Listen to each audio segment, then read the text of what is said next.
I am your host, Nicole Will, and we're so happy you're here as we navigate the world with your aging loved one. We are here to come alongside older adults, family members, and the senior living community as we explore the world of aging and elder care with helpful resources, informative interviews, and approachable conversation. We get to do this together, so join us on our journey, and this is the willGather podcast.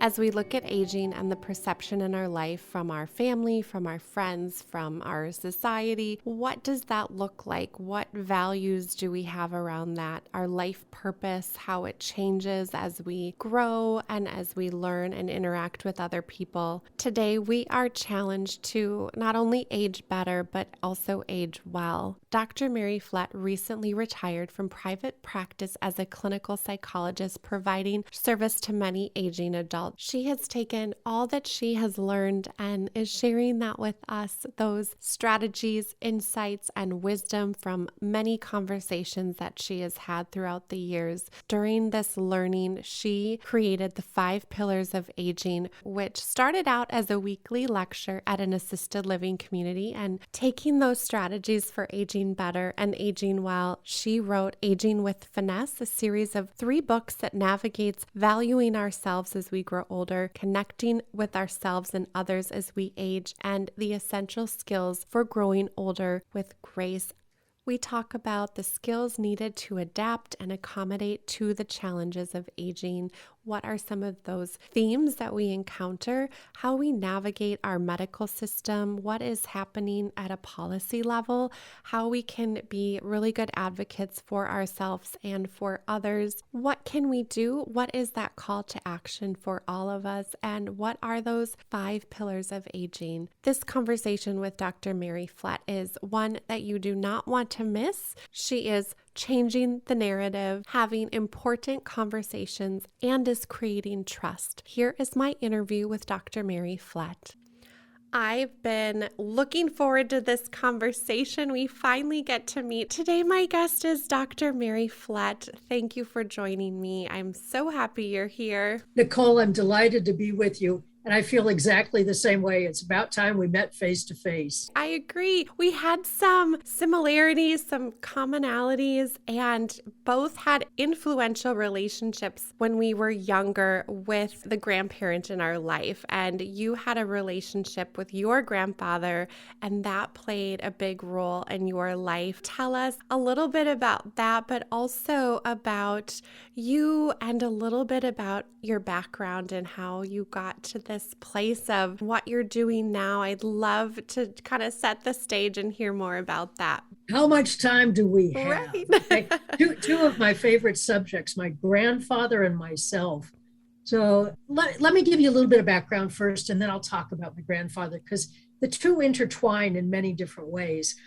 I am a psychologist, clinical psychologist, and I did my dissertation on aging and values and how we experience our lives through what is basically implicit choices, but acknowledging that we inherit our values mostly from our family and then from the culture we're brought up in.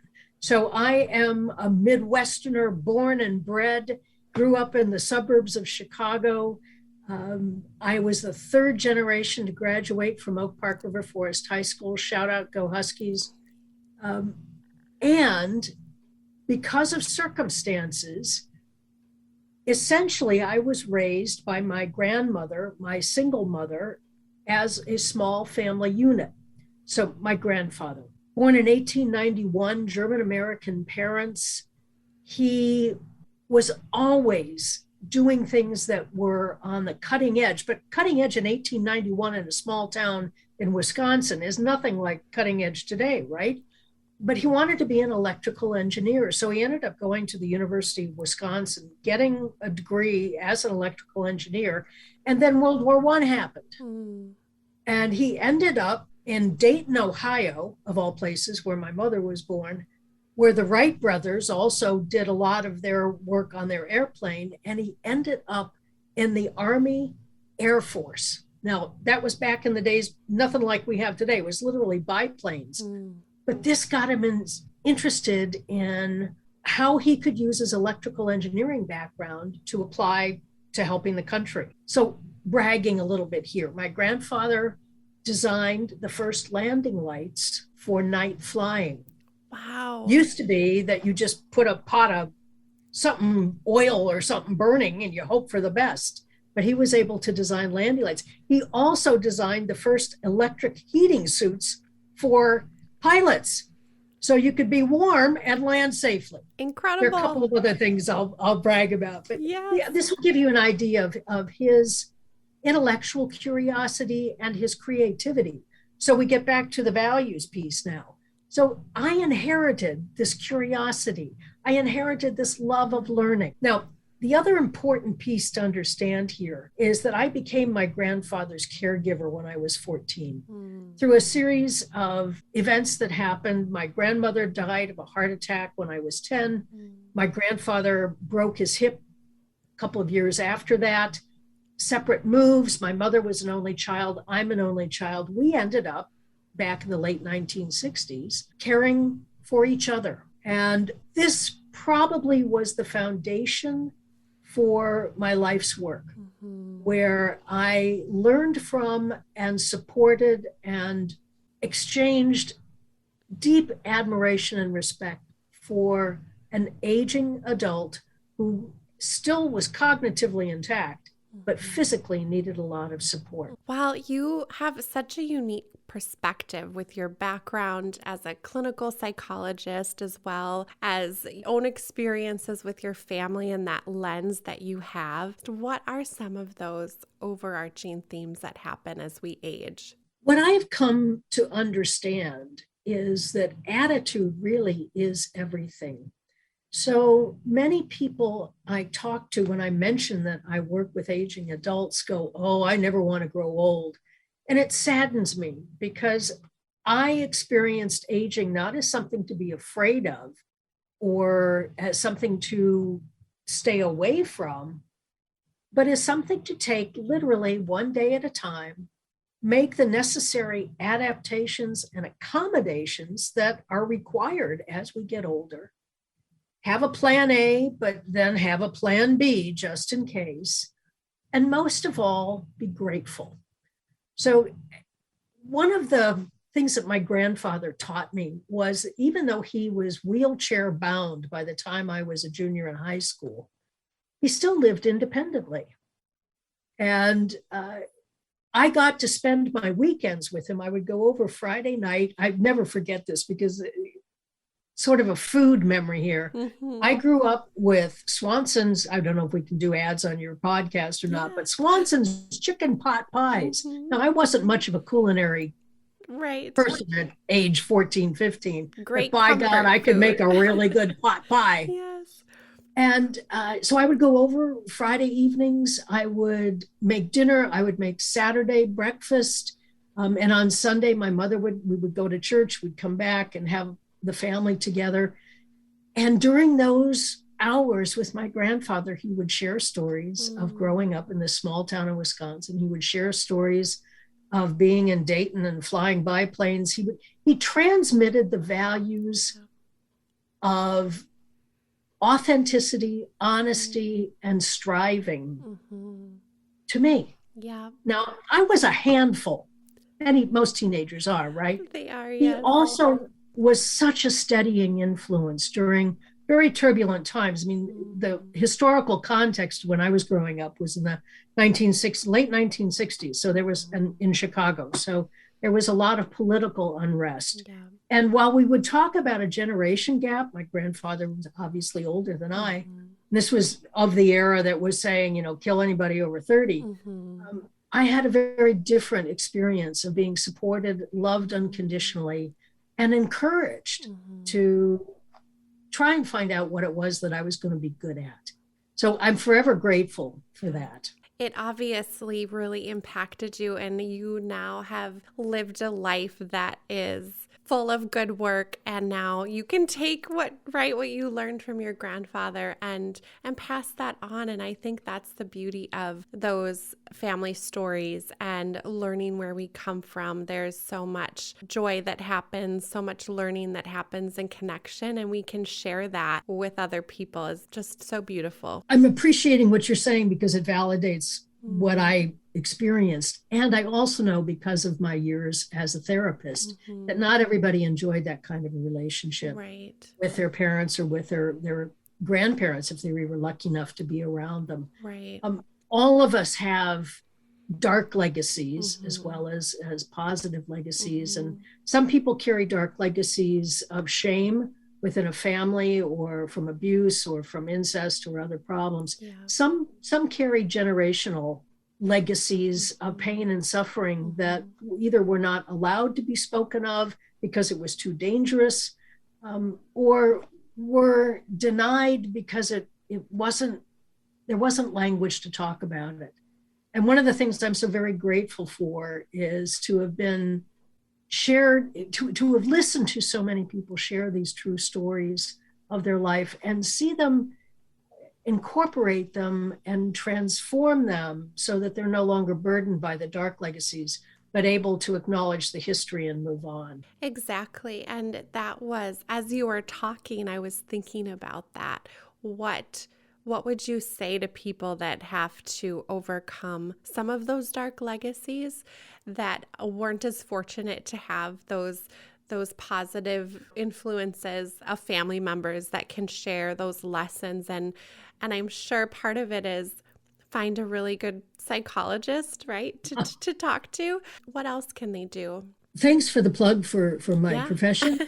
And I think what's most important is to just start the conversation. I know that sounds a little simplistic, but what I'm seeing more and more and more and more of, sadly, because of all of the strife that we now are living in, are people coming together and finding ways to talk about things that are just by their very nature uncomfortable and distressful. We're doing it more and more in the media. I'm seeing enormous changes in the messages that media are giving us about aging. And I just invite people to start asking questions. That's the easiest way.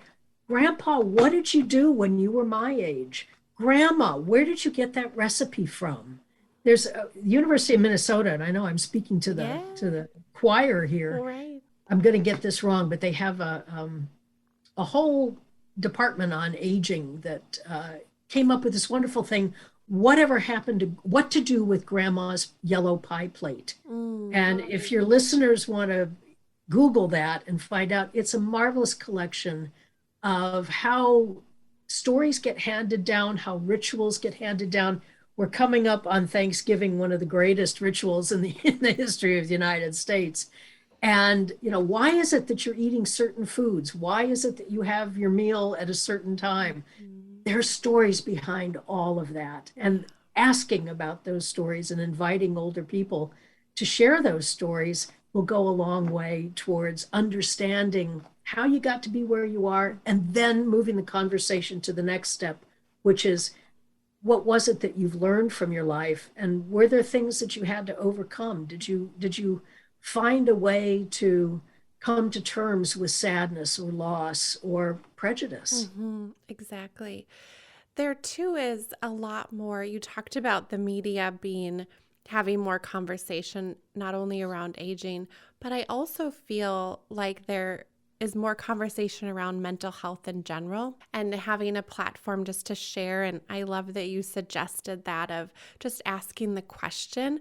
And I think also just voicing that maybe what some of those challenges that we face, or I don't have a relationship with this grandparent, and why is that? And just being open to sharing, because potentially someone in your field could have a similar frustration or need to overcome that, and just having the place to talk about it, I think is really healing and beneficial in a lot of ways. It is. mental health, behavioral health, unfortunately, is still highly stigmatized. Mm-hmm. And the way I like to talk about it, both one on one with my patients, but also in groups, is that human beings are emotional. So if we can normalize feelings of sadness as opposed to labeling them depression, Right. if we can identify anger not as something that should not be expressed, but needs to be expressed in appropriate ways, Mm-hmm.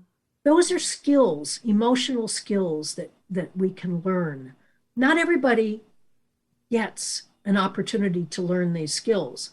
So many of us go around just afraid to say anything for a variety of different reasons. One of the biggest fears that is in the minds of most aging adults that I know has to do with Alzheimer's. Mm. Am I going to lose my memory? Am I going to lose my mind? And I'm smiling now for those of your listeners who can't see me, obviously. The smile comes from this gentle understanding that our fears often limit our choices. Mm. While it's true that Alzheimer's is a scourge, it's also true that many people have lived with memory loss. All human beings have lived with memory loss of some sort. There is no cure for memory loss, but there are ways to be proactive in keeping yourself and your brain really engaged. And Mm-hmm. this isn't news to your listeners, but you can take it from me. Yeah. I've got the cure here. What you need to do is eat right. You Mm-hmm. need to exercise. You need to be engaged with life in Mm-hmm. some way, remaining curious, asking questions. Mm-hmm. Don't do too many crossword puzzles. That really doesn't do much of anything. Yeah. But fun things to do include, like, try brushing your teeth with your non-dominant hand. You Mm-hmm. would be amazed how your brain wakes up and goes, "What the heck are you doing in my mouth?" Right. It's this sort of a thing that really lights up your Mm-hmm. brain and gives Mm-hmm. it a charge, literally a Mm-hmm. charge to look at life a new and different way. Yeah. Now, I'm not suggesting that we shouldn't continue to do everything we can to support people who are, as they're getting older, are not able to function as well as they did before. But we need to stop looking for a cure. We Mm-hmm. need to look more so for ways to bring people back into the community and surround them and benefit from their being in our community. And there are several examples of this around the world. Unfortunately, we haven't been able to take it across the country quite Mm-hmm. as well as some of the European nations have. For Mm-hmm. example, the United Kingdom and Denmark has a lovely village where people who are in advanced stages of Alzheimer's, they literally live in a little village that reminds them of earlier years. Wow. And the people who are there include younger people, caregivers, Mm-hmm. and loved ones. And it's not made to be a stigma, it's made to be just an extension of life. Right. Now, I'm going on again. I Uh, love it. Mary, I could listen to you for hours. We could talk so long. This has been just so fun for me to be able to sit across from you in our Zoom. ah, With all of the passion that you have, the lessons that you've learned, you've decided to then take that, and the 5 pillars of aging was born. And out of that came your series of books, Aging with Finesse. I want to hear about this. So, how did the 5 pillars of aging get started? And then I want us to talk about your book so that we can direct people, because that gives them that information, that sense of community to then want to go forth and live a really beautiful, live with finesse as they age. thank you for the opportunity to plug all of this stuff. Yes. I love this story because to me it is how my life has unfolded. I was teaching for our local junior college, teaching psychology to 16 and 17 and 18-year-olds who um, didn't necessarily want to be in the classroom. And I was thinking, well, maybe there's something else I can do. Maybe there's some other group that I can provide some of my insights to. And I we have an older adult program in our junior college system here in California. And they said, oh yeah, there's a facility not too far from here. Their activities director wants somebody to come in and talk about something. So this, give a dog a bone here. And I went over, and initially, because here I was, Dr. Mary Flett, Professor Flett, coming in to talk about psychology. I was also like 20 years younger than most of the people who were sitting in the room. And within the first 2 or 3 weeks, I realized that it was really kind of stupid for me to stand in front of this group of people and tell them what aging was about. So I started asking questions. And one of the things about being a psychologist is that we're allowed to ask the most rude questions and people tell us answers. I tell you, it's really fun. So good. Within the first 6 months of going there on a weekly basis, I had a group of people who were, in essence, giving me a template for what successful aging is. Now, I want to say something about this. The term successful aging implies that somehow you can fail. Right. And that's not the case. But we don't have good languaging for talking about the 10, 20, 30, 40 years that people exist in after retirement. So we came up with this phrase, age better and age well. And out of that came 5 essential foundational areas that you need to pay attention to if you're going to age better and age well, hence the 5 pillars. First one is working out of this legacy of values. We spend so much time talking about putting money aside, but really what we're working on here is self-worth as well as net worth. So a legacy of values, as I said, from my grandfather, I have persistence, I have curiosity. I'm applying all of that as I continue to age. The second pillar is about staying engaged. And this is both cognitive and physical and social. It's all the areas that really make us a human being. Of course, sadly, what we see in terms of statistics is many aging adults become isolated or separated. And the downside to this is, from a mental health perspective, is oftentimes sadness turns into depression, turns into really total withdrawal and what we call becoming a frail elder. So that's not good. If you can stay engaged by connecting with people, and Zoom has been a huge gift in terms of this, not that COVID is good, but it's given us the opportunity to do what the third pillar says, adapt and accommodate. So we have to adapt our internal thinking, our beliefs, our ideas, as well as accommodate our physical changes as we age. And we see more and more and more people now are aging in place. And there's no end of exciting opportunities out there to help us achieve that.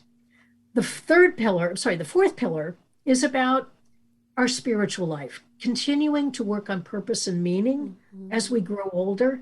One of the things that I've noticed, and again was shared with me from so many elders, is we spend our lives, the bulk of our lives, being human doings. And then when we retire, and all of a sudden the change in status that comes about from not having a job, not having a title, shifting of roles, this segregation from the mainstream that happens, we don't have an opportunity to really become a human being. So this transition, which used to be a very short period of time in terms of how long we live our life, has now extended into 10, 20, 30, 40 years of quality of life.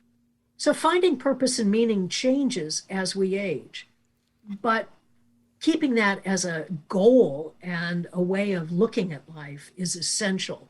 And the very, very last pillar is what I call emotional economics. And this breaks down into something called the 4 E's, which is I am enough, I have enough, I believe there is enough, and I've defined what's good enough. Where I see this come into play so often with families, particularly if we have an older adult who has a physical or a functional limitation, is when the children take over, and oftentimes there can be antipathy, there can be distress, there can be unresolved issues within families. But when a child takes over for the adult, the roles change.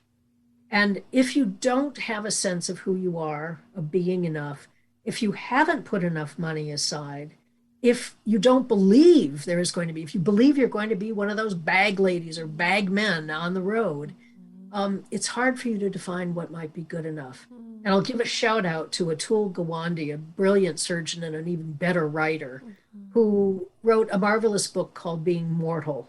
And the idea of this emotional economics of coming to terms with what's good enough plays an essential role in how we leave the world. I love that you address the emotional economics. I think that's a conversation that doesn't often happen when we talk about aging. We talk about all those things that we do need to do, work out, eat healthy, all of that.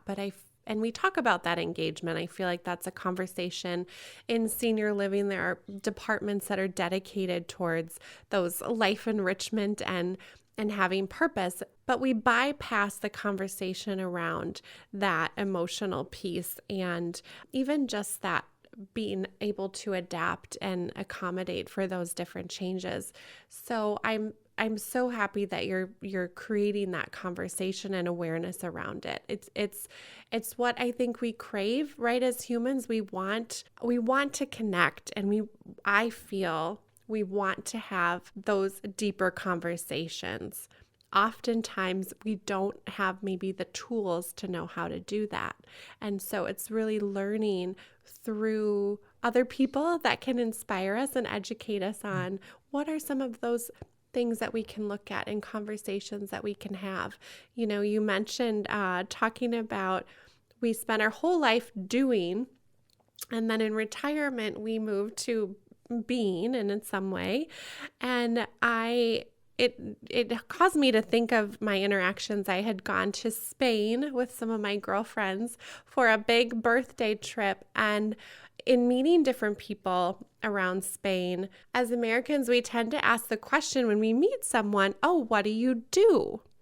Well, I noticed that in a lot of my interactions, it was almost like people were taken aback and they never asked that question back. That wasn't their priority in their culture to necessarily that be the first question. And it really had me thinking about, if we place so much value on and our worth on what we do, whether it's for our work profession, what does that look like when we remove that component? What conversations can we have? What are those questions that we ask? And yeah, I thought of that interaction as you were speaking to that, because it is a big shift. It's a huge, huge mental shift as we're in a new phase of our life and what that looks like. I love that your example there touches on so many different things. One is just the assumption that culturally we're all the same. Well, we're not. Mm-hmm. And the values of community, of connecting, differ widely from between different cultures. Yes. And I'm not just speaking geographically. I mean, there's a culture of business. There's also a culture of family. There's, you can use that in a lot of different ways. Yeah.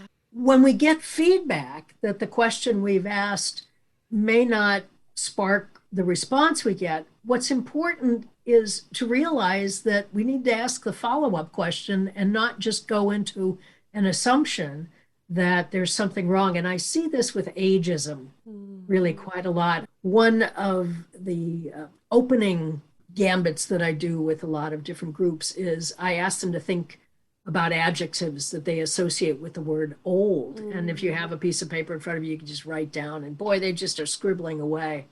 And then I say, well, what words do you associate with elder? And it's interesting, that list is much shorter, but the first list tends to be very negative. And the second list tends to be very uplifting.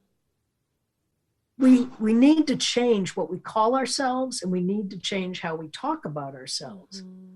We also need to just get into conversation, like this is what I'm saying with the follow-up question, instead of validating a belief that perhaps has been picked up either from bad role models or for not having a role model of an aging adult in your home, or just seeing the stereotypes that are still very, very, very, very prevalent.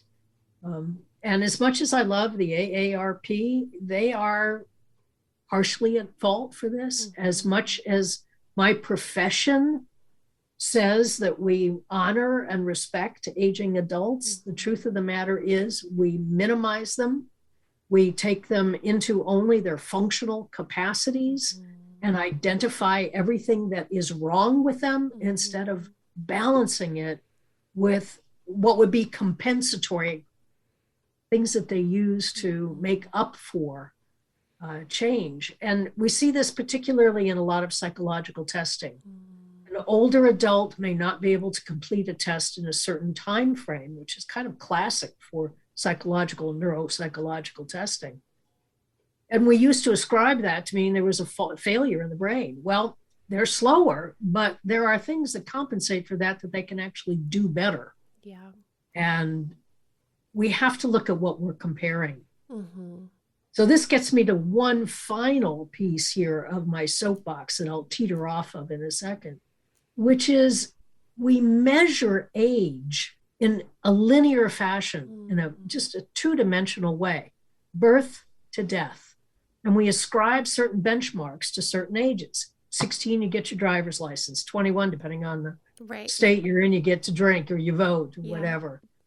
Truth of the matter is there are old souls that are 2 and 3 and 4 years old that are wiser than I will ever be. And there are people in their 70s and 80s who are doing things that I would ascribe to a hormonal teenager. So age alone is not sufficient to encapsulate everything that really does happen as we grow. I am inviting people to start to think about aging in terms of a dimension. So there's a dimension of growth, both internal in our internal lives, our insight, how we deal with things.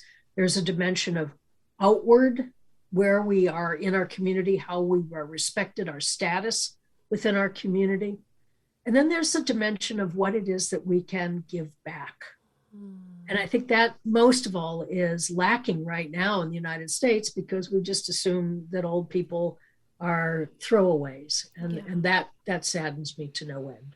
The value, I think that is a piece where one of my most meaningful times when I worked in the senior living community was sitting with individuals and having conversation about these amazing lives that they have lived and all that they have learned. They have been a part of pieces of history that I was not had the privilege to experience or learn from. And there was so much value in those conversations and really the call to those around us to look at it. I love that you brought up that example of the linear age. It's so true. We look at these different benchmarks and then we just place people in what we assume to be what their role should be, and really how different that is for individuals and how their lives and emotional maturity varies and all of it. And so creating the conversation and making people aware of all the different facets that go into that journey is really, really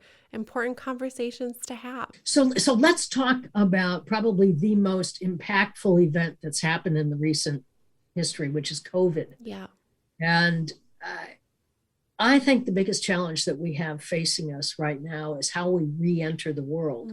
It is also the greatest opportunity we have because we can take a look at where we put our energy into being more inclusive of elders in our communities. I think it's essential that we have integrated communities that take care of the health and the welfare. I don't like the golden ghettos. I realize you and I have both spent time in assisted living facilities and skilled nursing facilities. That is not the future of aging. The future of aging is integrating people into our communities. Yeah. What COVID has done, though, is it's sequestered all of us. So instead of this just being a question for how do we bring older people back into our community, it is a community question of how do we integrate all of us back into what we want to have as our community. Yeah. That conversation I am hearing more and more and more and more and more. And it thrills me to no end, because even though I may not live to see it come to fruition, it is a strong tide of change that is happening right now. The biggest issue I see is trust. Mm-hmm. So there was a study just was recently done about physical distancing, you know, how we had to go through all of that and keep a blah, blah, blah, blah, blah. Well, interestingly, and this goes to adaptation, humans are really quick to adapt. And we now, in this culture, keep almost 8 or 9 feet between us, whereas before COVID, it was like 2 to 4 feet. There are some cultures that they're right up next to each other. And even within those cultures, they have expanded the distance. Yeah. When you expand the distance, but bridge the gap, that's the opportunity for creating community. Mm-hmm. I think it's absolutely essential. This is the role that your podcast plays in touching so many lives. Because if you just ask yourself the question, how do I bridge the gap? You can find openings for connecting in myriad ways. Yeah. And it's so interesting that that is what we're asking for, right? You said the feedback you're hearing, people are really wanting to have that integrated community and not this separation or isolation, which can happen. And I think COVID has really highlighted that. It's brought a lot of change in a good way. And I think exposed a lot of maybe some of those inadequacies that are happening and putting a spotlight on that. There are some really amazing companies that are wanting to bring products into our world. Join Papa is one of them, where they're pairing those younger generations with those older adults that need that companionship and support. And just that whole idea of let's bring people together. Let's create that community. Let's look at how you talked about living situations and what that will look like, whether it's in home or more of a situation where those communities have, many different age groups rather than just one age group. I think there's so many life-giving things that happen when you interact with people of all ages. I know I like to have friends and people in my life from young to older. That is enriching for me. And I can imagine for many other people as well. Absolutely. It's making a really, really great stew. You got to put some spices in there. Yeah, you do. Because otherwise it's pretty boring. It is. You talk about the language that's used in your opinion in general. What language would you like to see being used, or older adults? Do you have here's kind of the terms that that are? I've struggled with this, and I'm just going to cut you off. I'm going to have to ask the question. I prefer to be called elder. Mm-hmm. And I put this out a number of years ago on my Facebook page because I was writing one of my blogs and feeling very, very wise and insightful. And I got the most amazing reactions back, which made me realize really the potency of these titles. The first email I got back was from a First Nations member up in Canada who said, "You white people don't get to call your older people elders. That is a term that is used. It's a term of honor within our culture." Yeah. I went, oh my gosh. Okay. Well, then I got another email from the Mormons. They said, well, you can't call them elders because we got elders in the church. And I'm thinking, all right. So I've got a cultural thing I have to be careful about. I don't want to offend God, but I also don't want to be called senior. I graduated twice. Okay. High school and college. I actually graduated after that again, but not everybody has that opportunity. My next graduation is going to be death. And I'm sorry, I don't want to be called senior. Yeah. Okay. Again, that's that age marker sort of a thing that really is false. So my dear friend, an extraordinary writer and magnificent physician, Louise Aronson, wrote a book a couple of years ago now called Elderhood. And in it, she talks about similar challenges around what do we call ourselves. But what I came away with in that book, and I encourage everybody to read it because it gives you insight into the medical issues that we face as we grow older, is that we need to reclaim what we call ourselves instead of having it being anointed, instead of having someone else put that marker on us. Right. So I want to be called Your Royal Highness. I think that's been taken.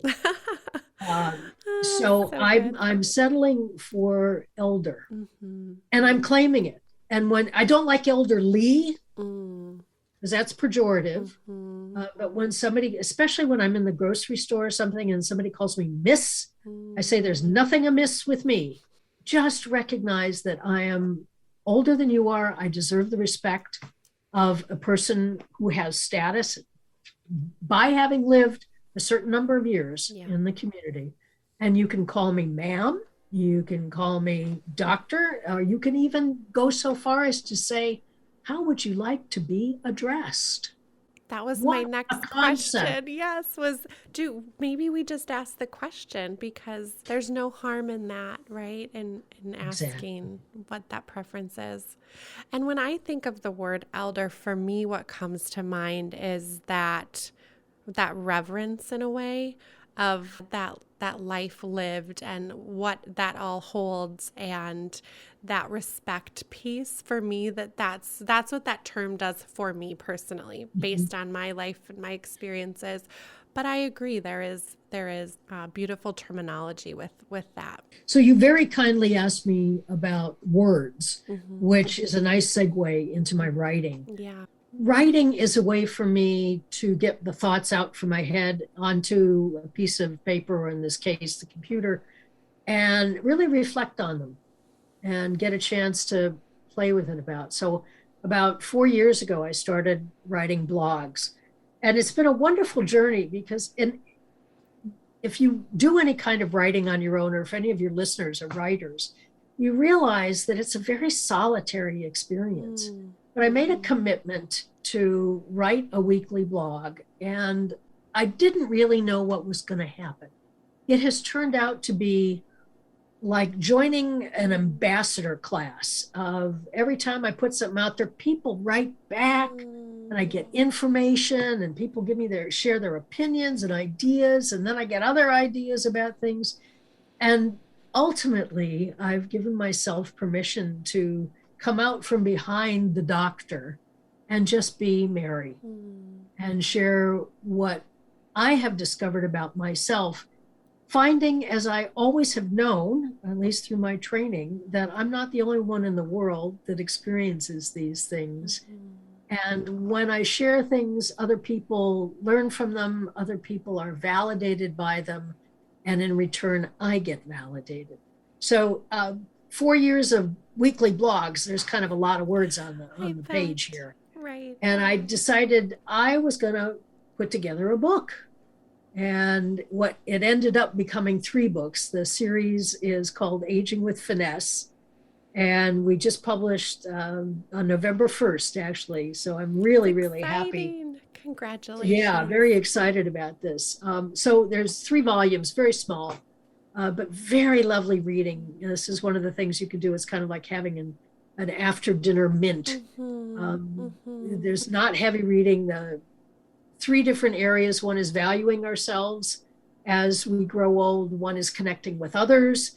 And the third is called Essential Skills for Growing Old. So I hate to do these plugs, and I don't want it to be too obvious, but I would dearly love for people to get the books and take a look at them, and then contact me, and I'd love to get into a conversation with you. Yes, I agree. And that is one of the reasons I wanted to talk with you today, is I did want to share about your work, because it's so valuable. People need to hear it, be a part of it. One of the things, because I love that you took those blog posts and took all of that information and then put it together. And one of my ideas for people is almost books like that, when you start your day, looking at it almost like it's an oracle, in a way of let's open this and let's pick out that chapter or that page, and how am I going to incorporate it in my life this day, meditate on it, think about it,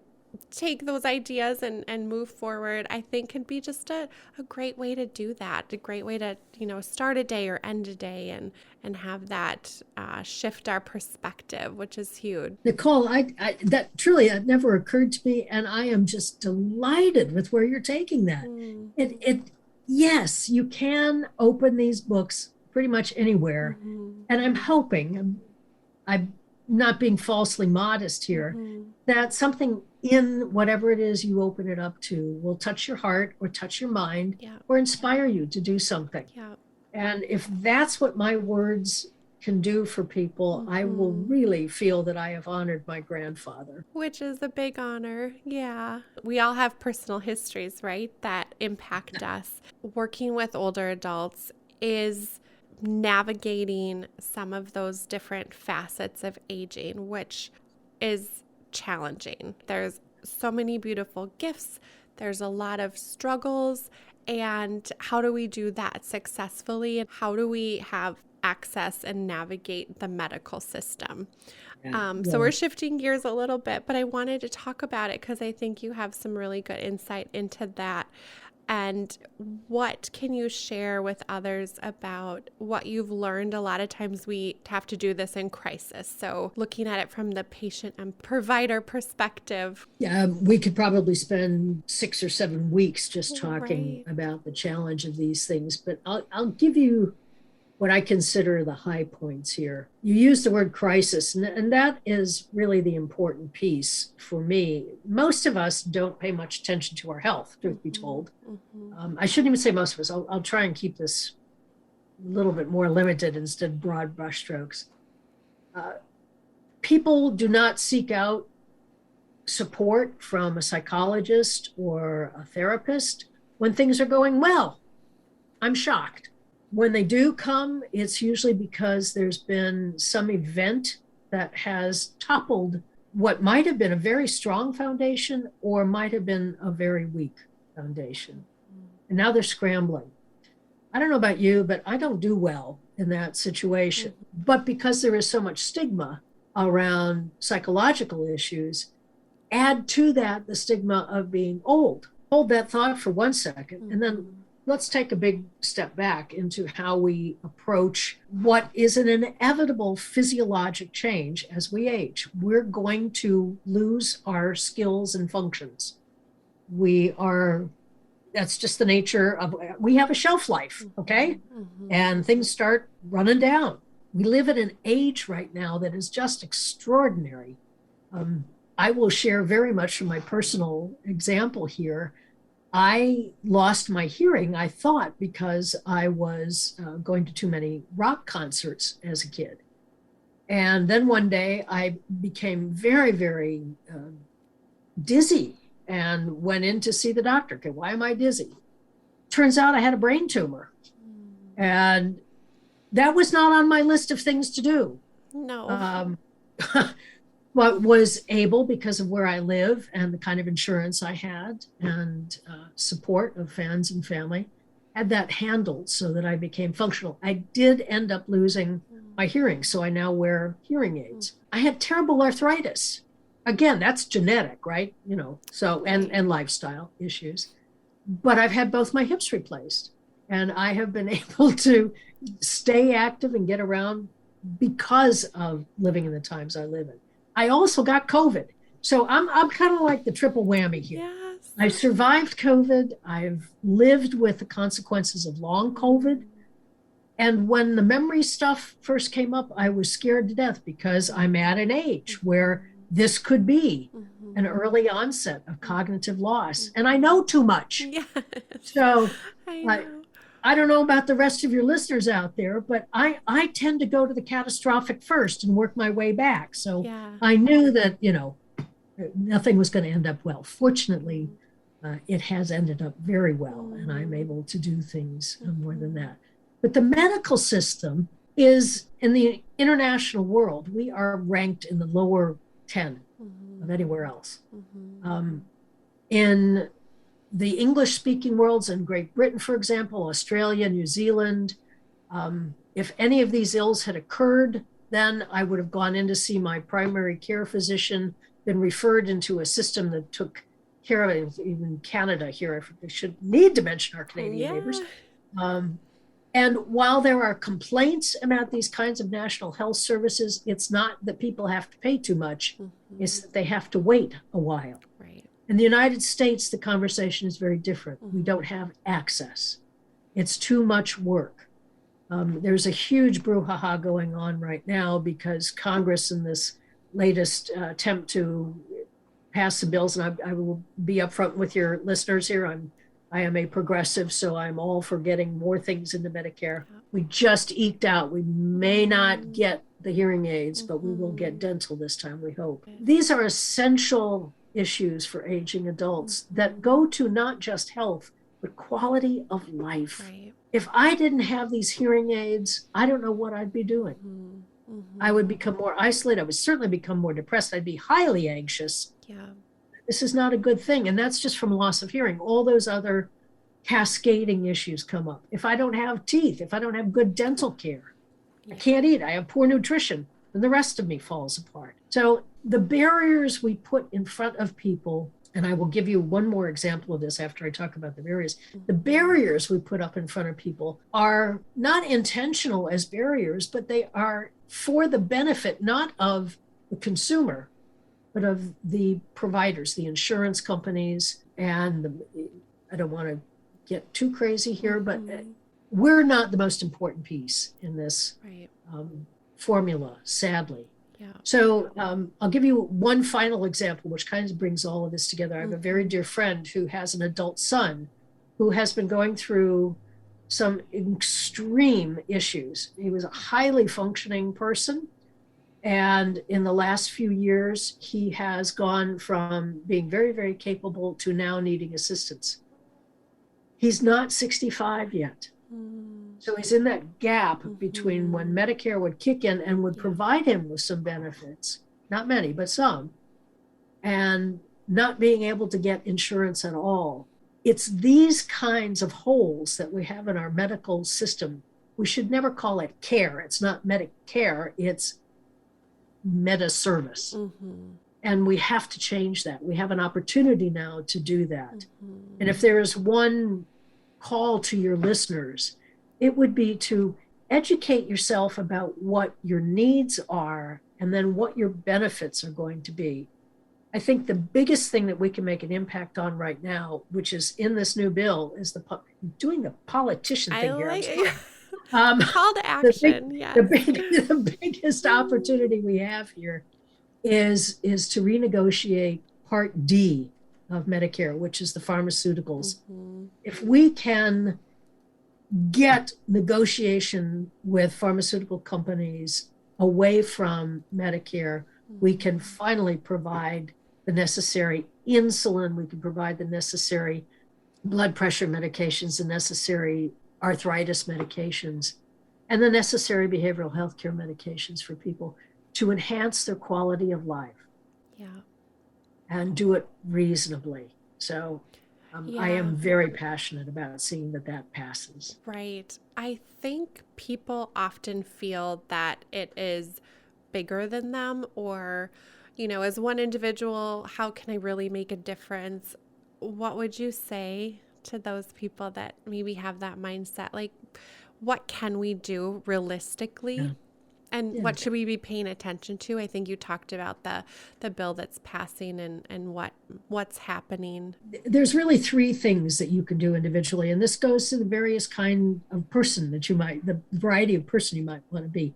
For those people that don't like to speak up and are afraid of talking to power, I invite you to go to your local senior center or even your local physician if you have time to do that, and just find out how things work in their particular office. So next time you go for a doctor's appointment, talk to the lady at the front desk. It's always a lady at the front desk. And say, can I get a copy of my doctor's notes for today? We have supposedly a patient-centered care system, but really what that means is the patient has to ask for any care they're going to get. Totally. Until you know what's going on, you won't be able to do that. I'll give you an example of this. I went to get some medications refilled. Regular has been on the same thing. Mm-hmm. And for some reason, somebody tweaked a box in my doctor's office. And instead of getting just a 30-day supply, which I prefer because things change, I got a 90-day supply. It was the first I heard of it. I was on the phone with the doctor's office as soon as I got that and said, look, I don't want this anymore. Make sure you change that and send me a copy. Mm-hmm. Now, that may seem like too much because talking to doctors is hard. Right. Second thing you can do is either write, call, or send an email to your local representative, whether that be a congressional representative. You want to have your, and listen, you guys in Minnesota, you've got Amy Klobuchar, rock. We do. And she cares about these issues. As a matter of fact, she was one of the major authors on the healthcare bill. So there are people in your elected representatives' offices who will respond to your specific requests. And even just letting them know that you're either for or against something is really important. The third thing is to talk amongst yourselves. So if you have friends, bring up the issue. In this day and age, you can Google darn near anything. And I actually love the Medicare website. It is so clear. Good. Right now, we're in open enrollment period. You're getting a lot of push to go with the Part C, the Meta. Is it the Medicare Advantage? Well, no? Yes. Yeah, okay. Yeah. So Medicare Advantage plans, which are probably, well, I won't look at my crystal ball. Medicare Advantage plans are sold as cheaper monthly costs. I don't know anybody that goes to their doctor and says, save me money. We go to see our doctor because there's something wrong with us and we want to have everything possible done to fix it. So, you can go to Walmart and pay 39 cents for something, or you can go to another store. Forgive me, geographically, I'm not knowing what the best store is in the Twin Cities. Target? No, I don't know. You're going to get a different product. Yes, right, okay? Right. So the Medicare Advantage programs have severe limitations in so many things. It's already hard to get seen by a doctor. If you want to go to an out-of-network provider, forget it. Okay? Stick with original Medicare. Get a good Medicare gap insurance policy. Talk to your friends about this. If you're in a book club, spend the first 10 minutes in the book club going on that Medicare website, check things out, talk amongst each other, compare. We're all really good comparison shoppers now. And I'll tell you, people 60, 70, 80, and 90-year-olds, I've got them Zooming. So they're already online trying to figure out stuff. Yeah. So that's no excuse anymore. Yeah. My mom actually went to a Medicare class with some of her girlfriends to learn about yes. right on. Of those different things, because it is, and that's my next question is, where do you recommend, and you maybe answered this, but where do you recommend people go to find reliable resources to not only know what's happening with Medicare or policy at a government level, but also practically speaking? This is such a hard question to respond to, because there's both just the information piece, which is overwhelming in government speak and all the rest of that. And I spent years in government, and I swear some of it is just done to make sure people don't look. Right. But there's also the emotional piece. And again, I'll go back to what I was saying about when do you need to know about this stuff? We usually need to know about this stuff when something's wrong, and that's not the best time. Yeah. So resources. Here's the funny thing, Nicole. I have like 12 years of additional education plus years postdoc of study. And I will give somebody a piece of information. They'll go to their sister or their cousin or the next door neighbor and believe them before they believe me. Now, that's not their fault. It's the fault of my profession for not being trustworthy enough. When we have information on Facebook, ads, you may have liver damage and pay attention to this. People think, oh my God, I might, I'm going to try this. I'm laughing. I have a very dear friend who has high blood pressure. She likes to watch late night TV. She bought a lifetime supply of beet juice because on TV, they told her the beet juice was going to lower her blood pressure. Yeah. It's not a simple thing of just go to XYZ resources. It's go to a resource that has standing that you trust and that you can say, who else supports this? Mm-hmm.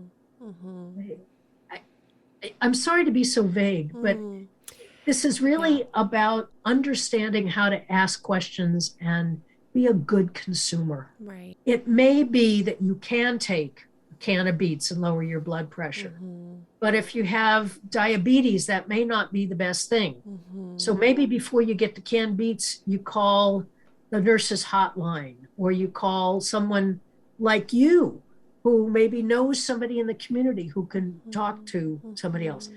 I've found that there are many, many, many, many resources through the local Council on Aging, through local senior centers, Mm-hmm. and there's just a network of people that are out there. Yeah. Sorry to be so vague, but there's No, it really no is. better way for me to describe this. Right. And I completely understand your perspective because each health journey is so individualized. And then we've got demographics and location and where we live also really defines what that looks like for us. And you talked about, we are really good at comparison shopping. We're used to those Amazon reviews and whatnot. And it's almost like we unofficially do that by asking questions with those people around us of what are your reviews, I'm using air quotes, of Yeah. these various things. But I'm so glad you're changing the narrative around that and speaking to starting to create that trust with your profession, also with aging and wanting to have those conversations. You also offer, alongside the books that you've written, seminars. Courses that I offer right now it's a small limited group called No Time Like the Present.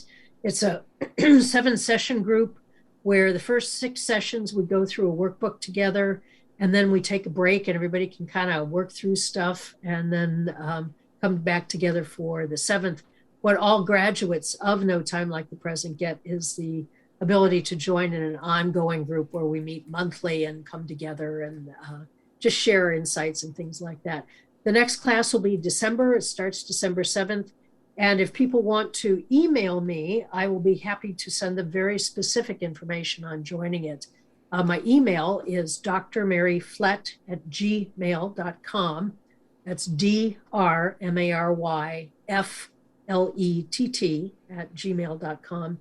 And try and figure out how to get more information for people to contact me. You can also Google 5 Pillars of Aging, and when that website comes up, it'll be there on the top Yeah, in that the sounds SEO good. search. Perfect. That sounds good. The conversation about aging is going to continue to change. We have an opportunity to explore how to age better and how to age well every single day that we wake up. We can make choices about who we speak with, how we engage, the purpose and meaning we bring to our life, how we think of ourselves and how we think about others and what we're planning for. The best recommendation I can give anybody is to just embrace the change that's coming. Dr. Mary, thank you. I've enjoyed every minute of our conversation. We probably could have many, many more, and I'm looking forward to that. But I appreciate you, and it's shifted even my perspective around thoughts around aging. So I'm grateful. I'm thankful. I'm so happy that we got a chance to connect and that you're here with me. So thank you so I'm much. delighted, Nicole. Thank you for having me on. And now, time for an ad break. So, I have to tell you about my friend Jimmy Zolo and his new company, Joe and Bella. Our paths had crossed, and I'm so glad that they did. Jimmy is passionate about older adults. He told me that after both of his grandparents moved into a care community, his family's world has turned upside down, and they really became caregivers overnight. As you know, being a caregiver to someone close to you can be overwhelming, and there's so much to manage, like making sure your loved one has all of the products they need, keeping things stocked when things run out. And Jimmy's family also had that same problem. They were scrolling through all of these product reviews online, unsure what would be the best to purchase. It can be really time consuming and frustrating, and he wished there was a simpler way to shop for his grandparents. Jimmy decided to launch his own business to solve this problem. He founded Joe and Bella to make shopping for older adults simple. They carry everything from comfy shoes to creative gifts, even toiletries that can automatically be reordered, and technology that makes caregiving easier. And what I love, and I know you guys will too, is that each and every product on Joe and Bella has been carefully selected by caregiving experts. Jimmy is giving an exclusive offer to listeners of this podcast. You can use promo code GATHER to receive 10% off your first purchase at joeandbella.com. That code is GATHER, GATHER, for 10% off at joeandbella.com. Thank you for listening today. If you enjoyed our episode, please subscribe and give us 5 stars. In all honesty, we'd love to hear from you. Thank you so much for listening to our episode.